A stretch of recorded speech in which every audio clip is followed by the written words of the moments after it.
Doctor BR Ambedkar ಗ್ರಾಮ ವಿಕಸನ ಮತ್ತು ಕಲಾ ವೇದಿಕೆ ವತಿಯಿಂದ ಓಣಂ ಹಬ್ಬದ ಪ್ರಯುಕ್ತ ಪೂಕಳಂ ಸ್ಪರ್ಧೆ.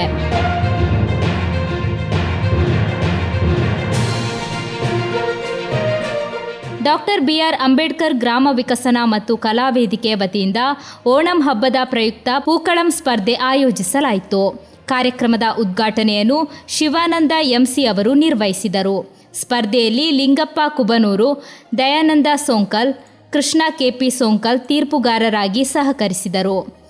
ಆ ಬಳಿಕ ಹರೀಶ್ MG, ರಾಮಚಂದ್ರ M, ವೇದಿಕೆ ಅಧ್ಯಕ್ಷರಾದ ಕಿಶೋರ್ ಕುಮಾರ್ ಅವರ ಉಪಸ್ಥಿತಿಯಲ್ಲಿ ವಿಜೇತರಿಗೆ ಬಹುಮಾನ ವಿತರಿಸಲಾಯಿತು. ಕಾರ್ಯಕ್ರಮದಲ್ಲಿ ವೇದಿಕೆ ಸದಸ್ಯರು, ಸ್ಥಳೀಯರು ಉಪಸ್ಥಿತರಿದ್ದು ಕಾರ್ಯಕ್ರಮವನ್ನು ಅಮಿತಾ ಸುರೇಶ್ ನಿರೂಪಿಸಿದರು.